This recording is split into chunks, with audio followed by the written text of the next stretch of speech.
Hi everybody, Uncle Max here from Life to the Max Show. What am I doing right now? We're doing a bunch of things. We're actually going to be traveling to Missouri to see our oldest granddaughter on her third birthday. It's been a long time. Thank heaven for technology while it's working that allows us to stay close. So we'll talk to you in other segments on how do you have comms and stay connected even if the grid goes down, which is important. You want to know how your loved ones are doing and that they're safe and all is well. But in the meantime, what are we talking about? I want to talk a little bit about one of the many different options for cooking in a grid down situation. First of all, we have this stove over here. The power goes out. As long as gas supplied, you can just light it with a lighter and it'll still work. That's one advantage by having a gas stove. Also, there's a possibility if you can store or are allowed to in your jurisdiction to have those larger propane tanks that somebody comes and fills once a year or couple times a year. You can change the jets in here and have it work as a propane stove. And even if it doesn't have power like it does right now, it's got the clock. And it may not work. Maybe if you have an inverter that didn't fry in an AMP or something, you could still have enough power to run the oven, which I think you need all those buttons for. But the cooking surface you can still use. Now, if all that goes down or you don't have any of those, you have electric range and you don't have monster batteries, an inverter to run it. This is an option.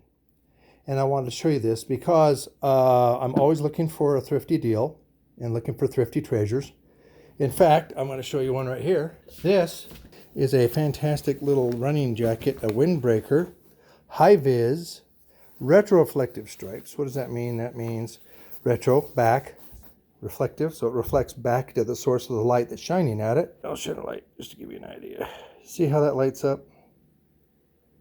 That stripe lights up really bright in a light that, so if a flashlight or headlight or spotlight is shined toward whoever's wearing this, it's going to shine back and say, hey, I'm right here. And you're going to see it if you're looking and searching for them. I'm going to give this to my 3-year-old granddaughter.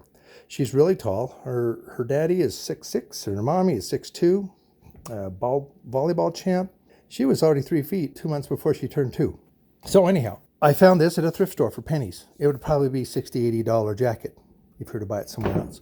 It has cool pockets, lots of pockets. It also has an LED lit up little flashlight here. We're trying to fix this, so we're doing a little electronic work on this, which is the power source.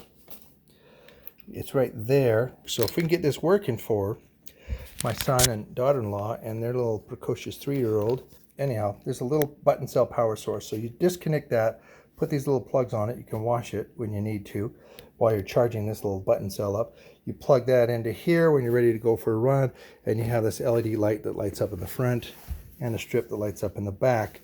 And when you're jogging along a road, you got high-vis orange, blaze hunters orange. You've got the retroreflective stripes, so if a light shines on you, plus you have this strobe, this little light that's on solid or strobes. And we're going to try to fix that and give that to my granddaughter for her parents to use whenever they want to go out hiking. And I'm trying to find a nice little windbreaker jacket because it's always wise to have a jacket on hand when you're going on a hike because the weather shifts and changes. You can put grass and leaves inside there for extra insulation. In a pinch, we'll talk a lot about those kinds of things in the future. So anyhow, I found that as a thrifty treasure, and for a few bucks we can fix that and get it working, and they can have a fantastic, great little high-end jacket for pennies on the dollar. So what do I have here? I have these little clamshells with stoves in them. And did I buy them all brand new? I probably bought one of them brand new, probably 20, 30 bucks. In fact, I found one that's supposed to be a really high-end one, that if you're going to buy one, you might want to buy this high-end one. I'll put a link to that one here. But in the meantime, if I find these other ones, I'm going to snag them. Now, normally, you don't want this for your supply of cooking because that's a very expensive fuel. However, I found a source, and you can check for the similar places near you. I'll do a little segment here where I found a source for these extra canisters in multi-packs that were stored in a box. And if you buy it by the case, these are like $1.09, like 9 cents over a dollar each. Where normally if you buy them each by themselves, they're probably $2 plus dollars, probably $2 or $3. And I haven't bought any recently, but when I found out I can get them for like $28, I can get a whole case. I thought, boy, I'm snagging that. And I actually bought a couple cases of that. So I probably have 3 or 4 cases of these, which is one of my many options for fuel for cooking that doesn't take up a lot of space. Now I'm going to clean up these. Like I said, I found them at thrift stores for probably $5 or $10. You know, if you get a $20, $30, $40 stove for $5 or $10, that's a good deal. Some of them actually still have the can in them. That one I don't think I purchased. And I'm just testing. And 2 of the smaller, where did the snall come in? 2 of the smaller ones that I think, these little rounded ones, I'm actually going to travel with this minus the stove, because you can't check that or carry on, obviously. Can't carry on a bottle that's full of propane or isobutane. So I'm going to find a restaurant supply store near my son, and I'm going to see if I can't run down and buy them a bulk case, because restaurants buy these and they buy them in bulk. They buy them at wholesale prices to get the price down. They'll sell to you too. They're happy to have more customers and sell more goods, and you get the discount price. I'm going to put a link here, like I said, to a whole bunch of cool things that I find at your local restaurant supply stores. In fact, back around Y2K, I was actually checking out some places and found a fantastic source for candles.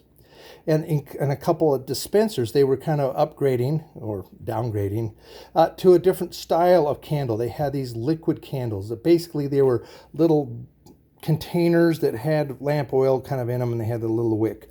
And you could light them and they'll burn for like 100 hours, which it's not a bad option. So we'll be showing you a couple different videos on good finds that you could find inexpensively at restaurant supply stores. Now, while we're on the subject, this is a side note. We'll do a whole other segments. We're going to go through the messy house here. And we're going to come down here and say, oh, what did Uncle Max have here? We decided to go to another restaurant supply store that doesn't deal so much on all the cookings and implements and the stoves and the spatulas and things that they use on a big scale for restaurants. This one is the store that buys food in bulk at wholesale and sells the wholesale foods to stores. I'm going to do a whole segment on that. We decided to top off some of our supplies. Yes, the wife bought the evil white granulated sugar. I think there's even 2 bags. Is there just that one bag? Anyhow, we have too much sugar. We don't need the sugar. I suggest honey or other natural sources. In fact, I think I bought a box of stevia. That's another option.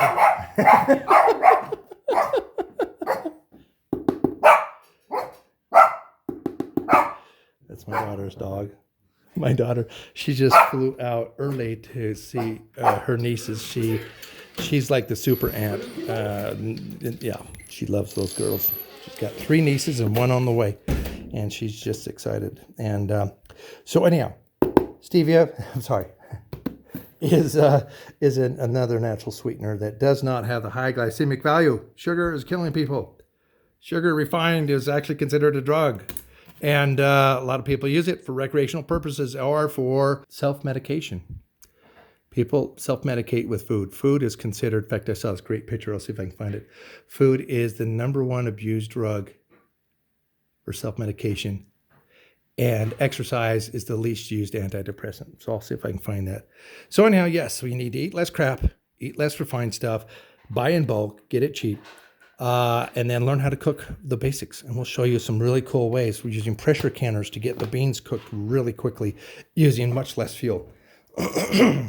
Oh, my sister discovered the most fantastic way in fact, we did a segment on that. I'll see if I can find it.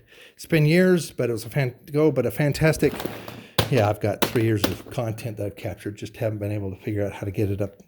So I'm just going to do quick and dirty. I'm just going to get it up there, and hopefully you guys will start appreciating some of the stuff that we put up and can tolerate my style. She had the coolest way of getting hard, dry beans to get soaked really, really fast. So you can cook them really quick without having to soak them for days or pressure can them as much. But anyhow, I'll put a link here to that video if I can find it. Yes, at 9/11. After the shutdown. Everyone was running to the grocery stores and panicking, and everything was cleaned off the shelves. I'll put my experience of people going through that experience and how crazy it was. They had cleaned the shelves out, and I was just picking up my wife's prescription, and all of a sudden, there was not a single cart available in that local Walmart neighborhood market, and everyone and their dogs was in there. There was one 6-pack of eggs when I walked by one time, and when I came back, of course, that was gone. Every can of soup was gone, every loaf or bread product, except for some weird ethnic piece of bread that nobody knew how to use or what it would taste like, and so they were like scared of that, but they took care of everything else. And of course, every paper product was gone. And we stocked up on napkins because napkins are going to be really handy. And we have 2 dispensers for these that I picked up at the thrift stores for pennies. And these will be really handy to divvy out rather than having to restock that and you're trying to pull one out and they all come out. So anyhow, by the way, another quick tip. If you have canning jars that you find at thrift stores and you don't have a way to organize them to keep them from clanking against each other, these were found at the grocery store. They get rid of a lot of these things. Sometimes they repurpose and reuse, which I like. The 5 R's, reduce, reuse, recycle, repurpose, repair. You're going to have to know those skills because there's not going to be the stores that you can run to get all this stuff available. Or if there it is, the prices are going to go way up, which they're already starting to. So people are starting to wake up. But if you want to get something to protect your canning jars so they don't clank and break in some type of shaking situation with a gas explosion next door or a plane lands, yeah, near your house and your house shakes and everything falls off the shelves and cracks, or a plain old earthquake. You don't want to lose all your canning jars. And we'll be talking about where you can get canning jars and also reusable lids and how to protect your investment and all your hard work with all the food that you put up. Well, I'm going to need this to live off of. That would be a great thing to have all winter long. And then all of a sudden there's an earthquake and they all fall down and crash. So these you can find. And since they're recycling or throwing away a lot of these from your regular grocery store, talk to the person who's in charge of the stockers, the stocking boys and girls that stock the shelves at night or after hours. Talk to them. Say, hey, look, if you will save these and give me a call, I'll come down and pick them up every time I come by. If you just put a little box here and I'll, they're going to good use. They're not being wasted and repurposing things and it's all good. And a lot of times they'll do it. Bring in some homemade cakes or cookie or brownies or something and just say, hey, thanks for this. This is a little thank you present from me. Please save these. Or bring a homemade loaf of bread. We'll talk about that. But anyhow, save these. Get the jars through thrift stores or buy new ones. Just make sure that they have the dividers so you can put them in a box and store them that way. And we'll show you a couple of cool tips. I'll put a link here to some videos where I show you how to take average everyday orange boxes and apple boxes that come to the grocery store. And then when they empty them and they put them on display, they have those boxes available for customers. And you can say, hey, do you have any orange boxes or apple boxes? I'll show you how to repurpose both of those for storing water bottles and stackable water bottles made out of 2-liter pot bottles that are being repurposed for storing emergency water, and or canning jars out of the orange boxes with these dividers. And you have a super robust case to protect them. And that way, if you need to evacuate real quick, these are already ready to go. You can throw them on a hand truck and move your food storage out very quickly. So, and if there's been plenty of situations, and I'll try to put a link here to stories about people that they had hours to evacuate, and they said it's looking like the fire's moving this way. They're probably gonna have to evacuate people in a day or two because it's not stopping. You can be having all your stuff packed up, and there was one flood situation in which people had 5 hours to pack their entire house, and if you had only a few hours and you had a trailer like that. That's a toy hauler, but you can, instead of having the toys in them, you could have some shelves put in there when you're not actually playing with the thing and camping in it, and you could stock up a lot of your preps and have them in there, and maybe 3 months supply of your year supply of food in there. But if you had a couple hours, you could easily throw a bunch of those canning jar boxes and or cases of canned soup or whatever you guys use. Stock them on those shelves that you have affixed in there, in between your camping trips, and then you could pack up your entire year supply of food. And we'll show you some other things you can have in there to make that a great portion of a really great outdoor camping portable home that you could literally set up with, have just everything you could imagine in that portable home. Some things you might want to stock up on, some other things, some yeast for your bread making. We talked a little bit about this. I'll put a link here that talks about this. And we don't have a lot of pickles, and I love pickles, so I said we're getting a tub. I will snack on those every day. Potatoes, you can buy cases and bags of it for reasonable price there. And stock up on the staples, the rice, the beans, and we'll show you how to put them in buckets, how to store them, and the right kind of lids you need. By the way, I just got some on sale, and I stocked up, bought everything they had in store because they were way cheaper than they normally are, like 40% off. So I just bought a bunch of those, and now I'm going to take a few of those lids that go on buckets that make them easy to access, so that people actually utilize their bulk foods, but they're easy to access, like I said, so if they're easy to get to, then people will actually use it. If it's just a little bit of a pain, then people avoid it. So we're trying to make good things simpler and easier so that people will actually start doing it. So anyhow, that's what I'm working on right now. There's a whole bunch of stuff there. What are these? These are thermal johns. These are some of Jim Phillips. They're like first or second gen. He's working on the third gen that should be coming out soon. These are the tops. These are the bottoms, actually. I just packed away a top that I'm going to take for my granddaughter, so that and these will be a bottom that she will have plenty of room to grow into. So it'll be really bunchy and thicker for her at first, but she'll have room to grow into it, and it'll last her for quite a few years. And then we'll make her a pair, because Jim Phillips shows you how to make your own thermal johns. These will keep you warm year-round in a house with absolutely no heating, and you'll be fine with the existing clothes and coats and quilts that you have in your house without having to do anything else. You can wear these under your clothes and under your coat, and you should be fine all season long with this. And we'll talk a lot more about this and why this is the best clothing system, because it dramatically reduces your need for cooking or for fuel. So instead of fuel for heating, you now just need to worry about fuel for cooking.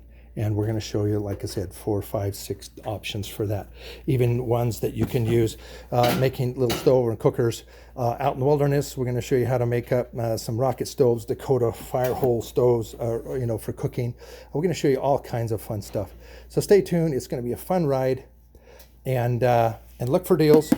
Watch our Thrifty Treasure segments, and we'll show you how you can get a lot of this for pennies on the dollar, because I know a lot of people that were looking for excuses not have to do these things that are a little bit more effortful than watching Netflix and eating fast food.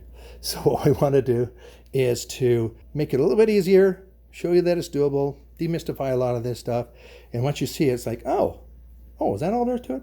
Oh, then I got this. I can do this, instead of, I want to be the first to go. Put the X on my house. No, you don't want that. You and your kids, you're not going to say, well, kill me and my kids first. You're not going to say that. We're going to show you that you can do all this and survive just fine, and be okay with it. So stay tuned. Hopefully this gives you an idea of good things to come. And by the way, at the time of this, I'm just going to go ahead and post this. I'm just going to start posting stuff without having to worry about polishing it and everything. It's going to be rough and raw and dirty, and you're going to hear me clearing my throat constantly. And take those out. That's fine. Jake said he'll edit my throat clearing and my missing of the words, and it's like the snoves instead of the stoves, and all those kind of silly things. But we're just going to start having to put things out. I need to get this information out. I just talked to a lady at my wife's work, and she's going to be leaving there finally after a long time. But it's one of the few people that I'm going to miss at her workplace that I see every once in a while when I go to visit. And she has no idea what to do, especially with all this nuclear stuff. And the saber rattling that Putin is saying, well, if you mess with me, don't forget I got nukes and I could, so I don't mess with me. Let me be a bully and push everyone around. And you know what? That's bad when we let a person that is sick like this, that wants to turn Russia back into the old Soviet Union, and then go from there. Because he once said that the worst thing that ever happened was the dissolution of the USSR. And he was head of the KGB at the time, and now he's the president, and now he worked it out so he can be in there for pretty much ever, which is not good, because then he can work on his long plan to slowly make it happen. And he did. They've got Belarus, Georgia. I think they got Georgia. They've got the Crimea, and now they're taking over Ukraine. And it's just it's pathetic. It's so bad. Anyhow, if he's ready to push the button when he gets pushed into a corner, I will show you what to do with Nuke so that it's not as scary as you think it is. It's not like the movie show it out. It's much more survivable than most people will say. There's a way of doing this. And there's plenty of countries that have fantastic civil defense programs, and they're all going to be in way better shape. But America was not.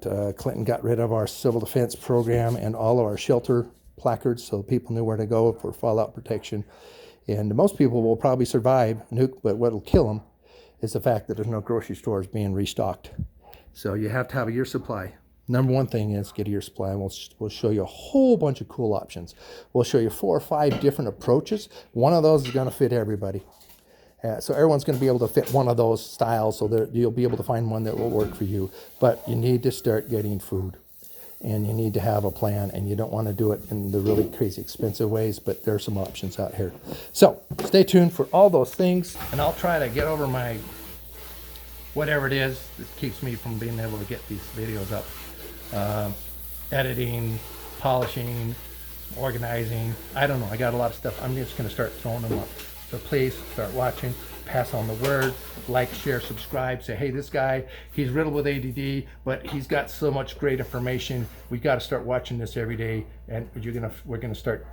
I'm going to start passing on lots of fantastic information, and we can all help each other. And other people commenting are going to pass on great ideas that I haven't heard before. I'm always looking for new and better and additional information. So stay tuned. I'll let you know how the stoves work.